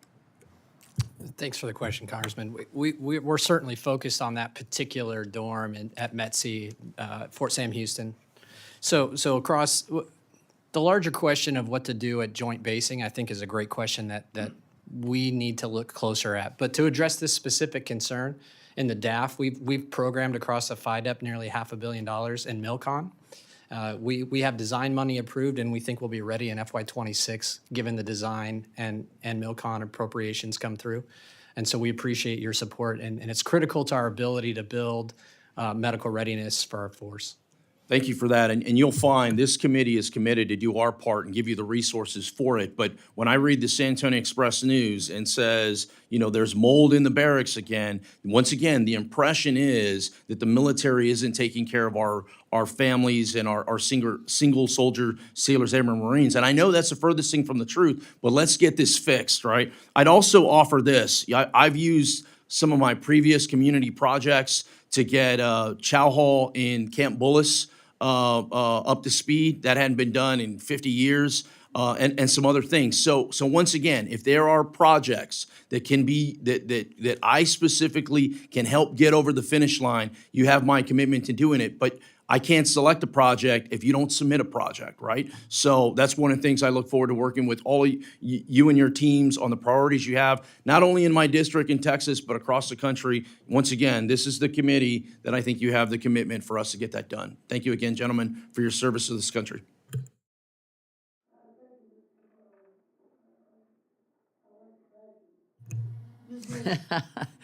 Thank you, Chair Carter and Ranking Member Wasserman Schultz. I want to thank all of our witnesses as the proud representative of military families at Creech and Nellis who all call Southern Nevada home. I appreciate all your service and your presence here to discuss these quality of life issues. My top quality of life concerns, like many of us, are related to military pay and compensation. I'm eager to see the outcome of the 14th Quadrennial Review of Military Compensation, but I also agree there are things that we can do right now to better support our service members. Access to affordable housing obviously remains a central stressor, especially for the junior enlisted in Nevada. Creech Air Force Base, as you know, does not have any on-site accommodations, forcing all the airmen to commute 50 miles one way to work each day. They face costs as high as $400 a month on gas. So just to put that in perspective, an E2 at Creech will spend about 30%, 1/3 of their base pay, just to get to work to serve our country every day.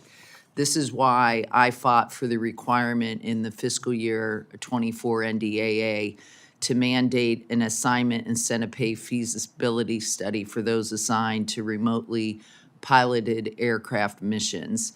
Chief Flazzi, can you share any updates on how the study's going, and if you anticipate being able to use that type of pay to offset the significant fuel costs for our men and women at Creech? Thank you for the question, Congresswoman. Thanks for your focus on our airmen assigned to Creech Air Force Base. So we are continuing to explore the feasibility of using assignment incentive pay. It is a mechanism that we've used in the past. From 2008 to 2012, we had a process in place to do this. And so it looks like we have the authorities inside the department at the discretion of the service secretary. So when our feasibility study is complete, we'll make a recommendation to the secretary, and we appreciate your support in any recommendation we make. When do you anticipate the study to be complete? Ma'am, I do not have a date, but I'd be happy to follow up Yeah, with you. that'd be great. The sooner the better, obviously. Absolutely, it's taking care of our airmen.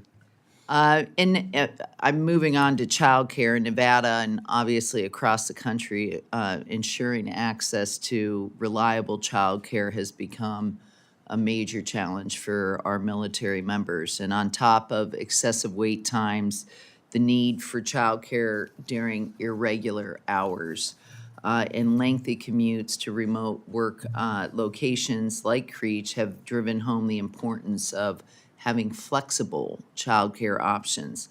Yet there's still installations today with significant childcare challenges like the Naval Station in Fallon in northern Nevada that have, it's Nevada, not Nevada. I don't know why I said that. That have, I'm never running for president.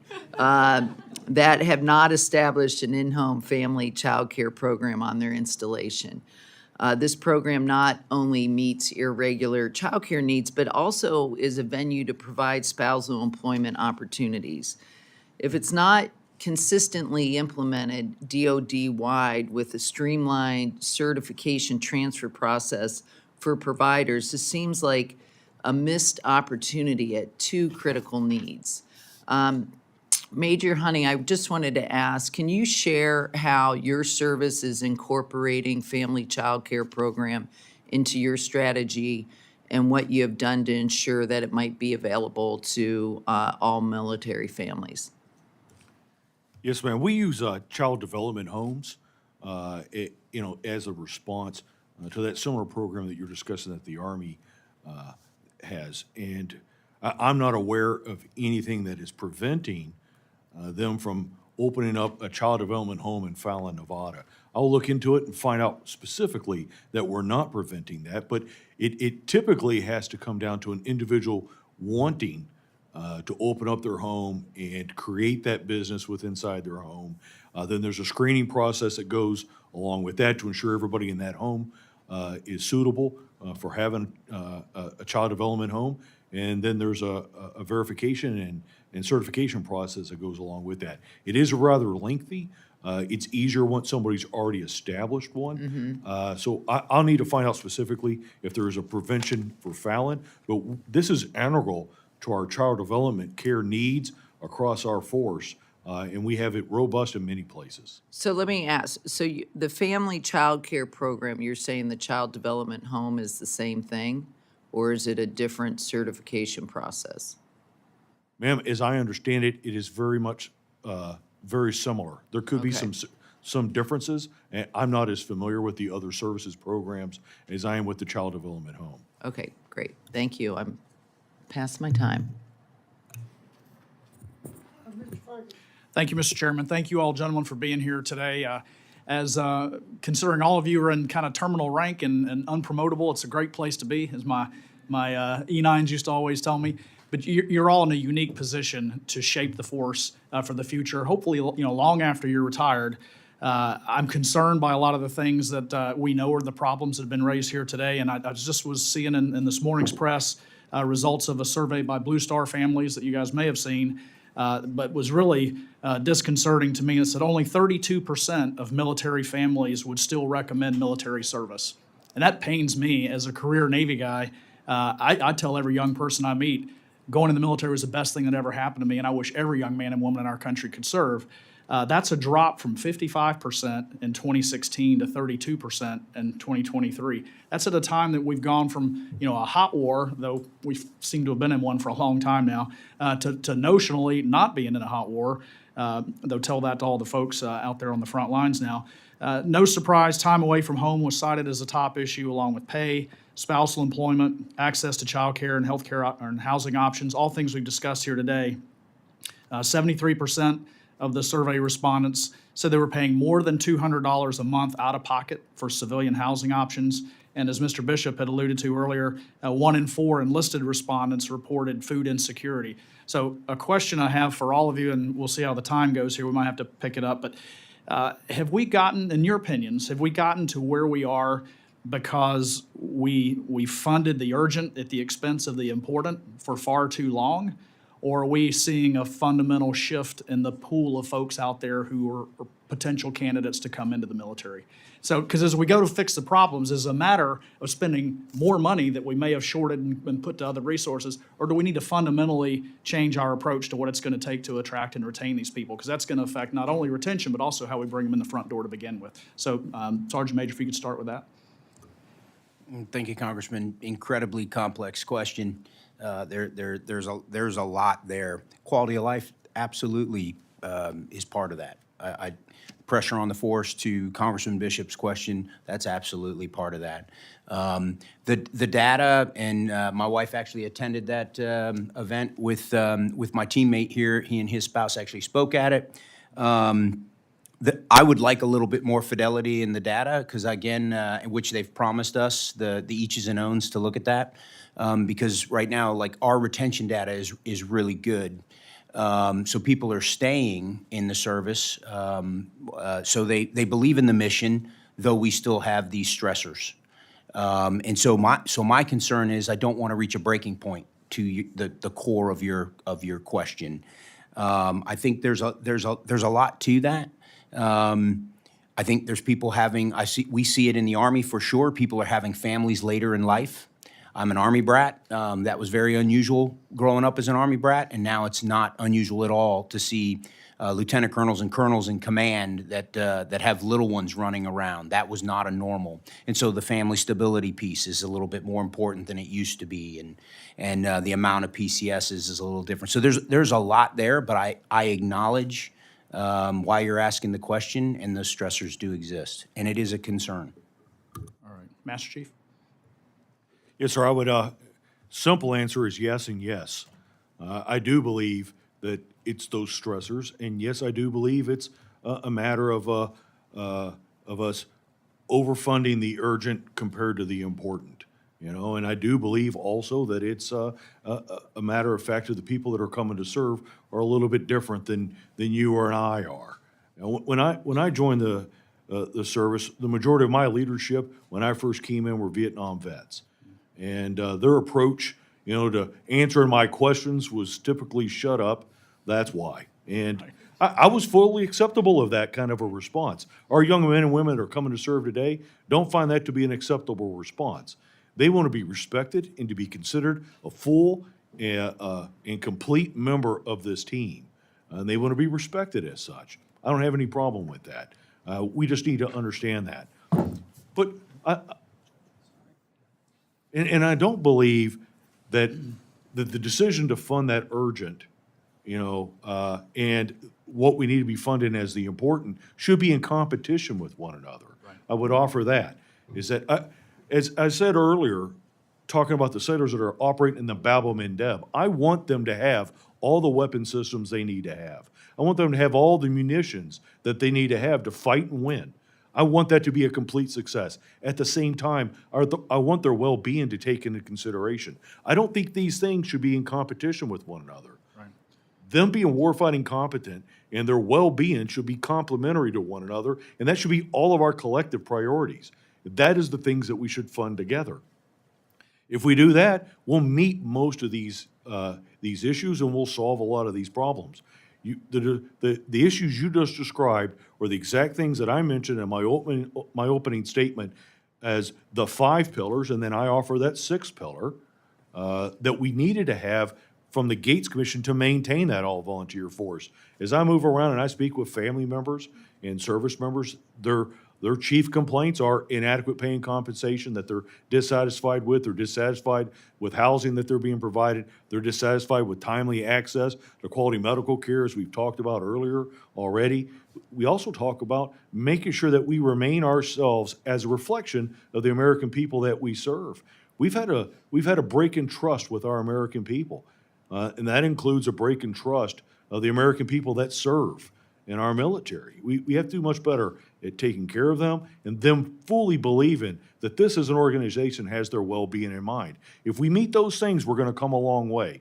Another thing I think that we could focus on in the areas of our family is reconnecting them to us as an organization. When I was younger in this military, everything that I did drew me to that installation, whether it was Easter egg hunts with my kids, going to the pool at the installation, meeting everybody. That was just a greater connection that we had and made a larger Navy family. That seems to be missing now, though. Yes, sir, because we've underfunded that part of our installations. Most of those services are closed, no longer existing, and those connections aren't happening anymore. So now, our sailors, service members, and their families are enrolling their children in youth sports in the communities they live in, not the youth sports on the installation. Those things that used to draw us together, that they give you that greater sense of belonging and have a healthier connection to that organization. We're endeavoring in the Navy to try and rebuild that. We're endeavoring to build upon our Navy family framework and bring a lot of that connection back. I think that'll go a long way in satisfying what some of those chief complaints were out of the Blue Star Family Report. But I'm going to tell you that they're not off. What they had to say and what they found in their survey is very similar to the feedback that I receive and my wife receives as we go around speaking with our service members and their families. Well, thank you, Master Chief. Judge, I'm well beyond my time, but I will have a question I want to submit to you, Master Chief, about the decision to open up the enlistment to folks without high school diplomas. I've got a lot of concern about that. When we've moved out of that in the past, we acknowledged it was a bad decision. Looks to me like an example of if your standards are too high, lower them, but I know we're beyond time, but I would love to follow up with you more about that. Yes, sir, I'll be happy to. Thank you. Thank you. Ms. Wasserman Schultz has requested another round. Thank you. Look like be very many people around it. No, thank you very much, Mr. Chairman. I'll let her go first. Thank you. And I associate myself with the gentleman's remarks about reducing standards and allowing people who do not have high school diplomas to enlist. That would not be a step in the right direction, in my opinion. So I would also be interested in that information when you share it with him. So I'd like to hear from each of you back to the Barracks issue. If your service is considering unaccompanied housing privatization efforts, and if so, further elaboration on why you think privatization would likely result in better housing for our service members, because that's certainly not the track record of family housing. And I would envision, and I've been on this sub since 2014 in a leadership role, I would envision us having, in the not too distant future, hearings like we had with family housing companies and service members and personnel who oversee those in the sub, because the privatization process is a failure in terms of keep maintaining the quality of life of housing. So if you could share those plans and if there are any in your service. Ranking Member, thank you for that. And we also share some concerns from past history, which is why we are measuring twice to cut once in this space. We've had a couple other small pilots, really at Fort Meade, and then one that's getting ready to start down in Miami to assist with U.S. Southcom. But they're not true privatized pilots like the one we're getting ready to start at Fort Irwin. That will be a true unit-based pilot for the soldiers out at Fort Irwin.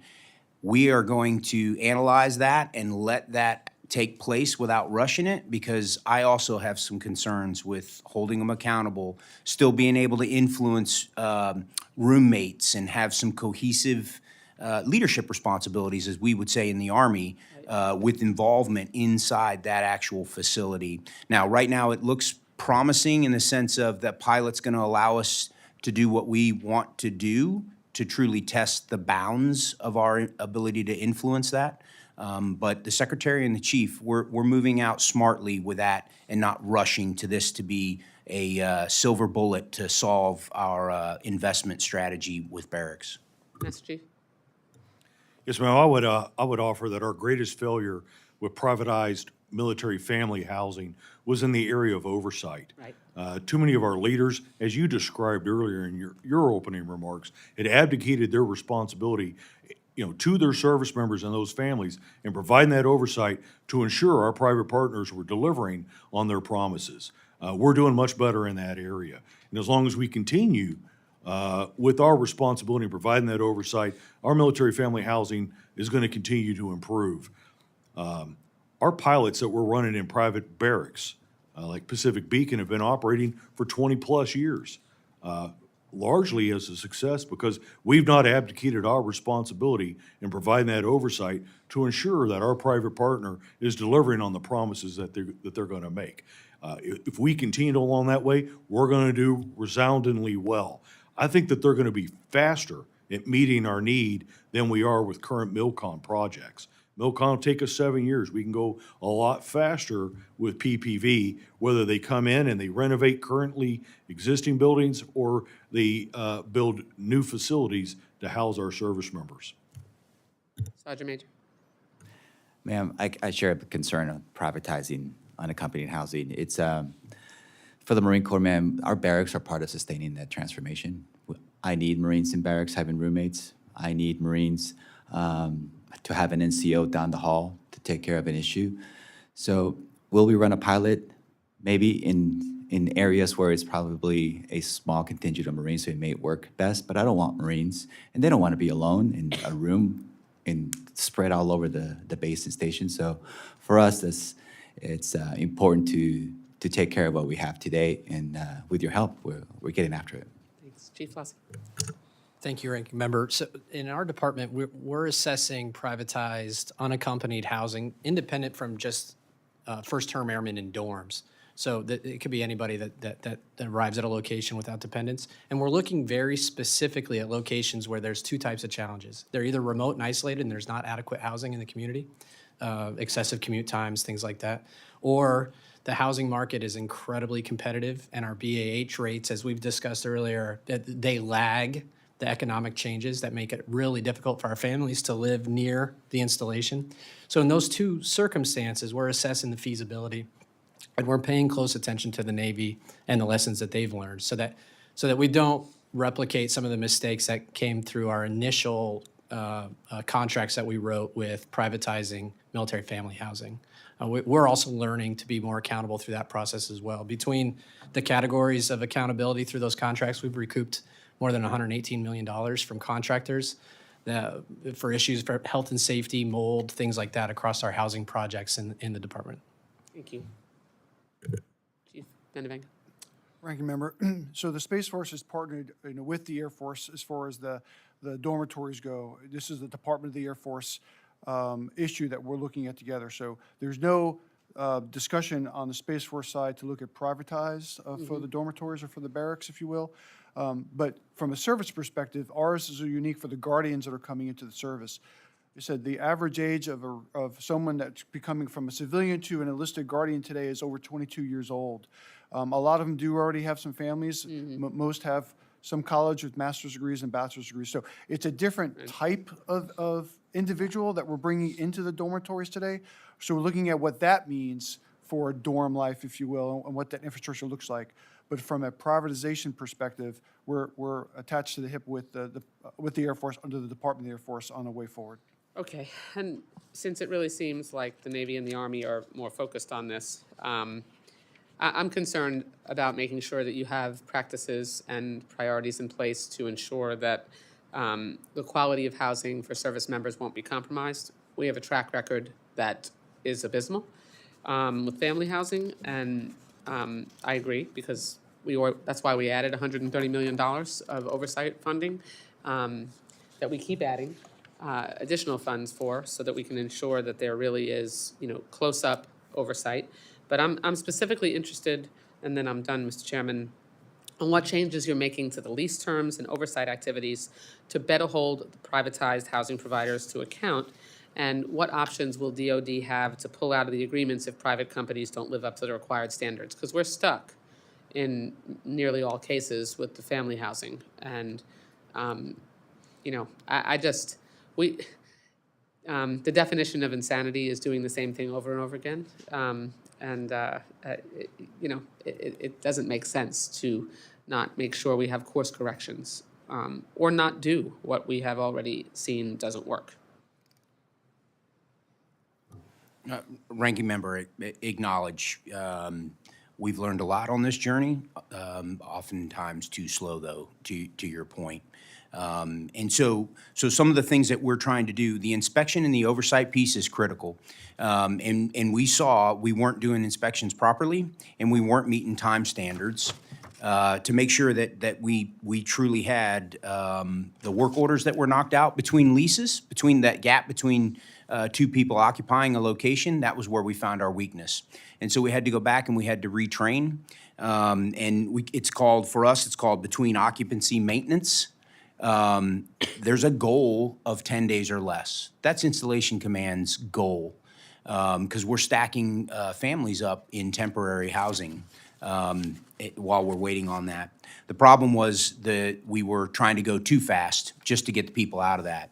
And so we couldn't do that. And so unfortunately, right now, we're not meeting that goal across 41 different locations. We're actually a 17-day average, and that average isn't nearly as good as it sounds, because the larger locations like Fort Moore or actually Carson, they're upwards of 23 to 64 days in between, which is unacceptable. Part of that is staffing, having the right amount of people to go in and actually take care of these. Because once we inspect it and identify things, the clock is still continuing, so the response for the work orders. And then the safety and health, as you know, because I know you're super passionate like we are about the lead and other things before people occupy a house. I live in an old house that has to have that level of inspection before I actually moved into it. And so retraining what an actual inspection is, and then decreasing the amount of time to tackle identified issues are two of the Army's oversight pieces that we're surging to increase. Isn't some of this that the private companies need to provide the proper staffing levels to be able to process the transition and address the health and safety needs? It is, and the quarterly meetings that our general officers and SESs, our senior mission command teams, are now doing with the privatized housing companies is actually starting to have that impact, because it's accountability, and they can be penalized financially when they're not actually meeting their objectives. I just hope this raises a caution flag on moving forward on barracks and unaccompanied housing, because I don't trust them. They are willing to take massive fines just as a cost of doing business, and then they do it again. So I would just really consider this a very big caution flag here that could down the road result in language coming from me. So, Acknowledge, ma'am. Chief?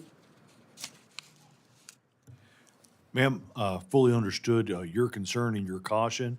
I will endeavor to have a better understanding of what we're doing differently as we enter these agreements. As I've said, the PPV partners that we have for unaccompanied housing have been operating for 20-plus years, and we've had nothing but success from those. What the difference is between that as far as the contract and how we hold them accountable in the language in the agreement that we've made with them, I need to have a better understanding to give you that answer and to give you the same confidence that I have in them. Okay, if you could submit that for the record, I'd appreciate it. Thank you, Mr. Chairman.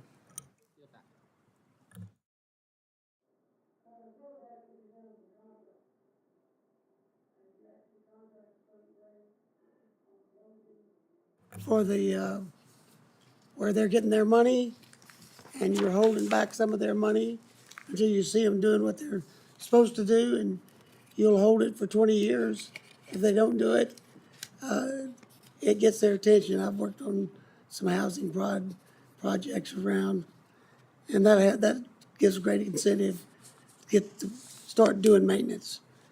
Thank you for being here. I wanted to tell you that I've got a bill that I have introduced twice, and I plan to get it done this time. It's a Military Spouses Hiring Act. It allows the businesses that hire spouses a special tax break. And because the fact that you move around so much, they can't get the good jobs. And by the way, as far as Cavazos is concerned, y'all need to be training up soldiers to do jobs at these factories that are going up in Williamson County.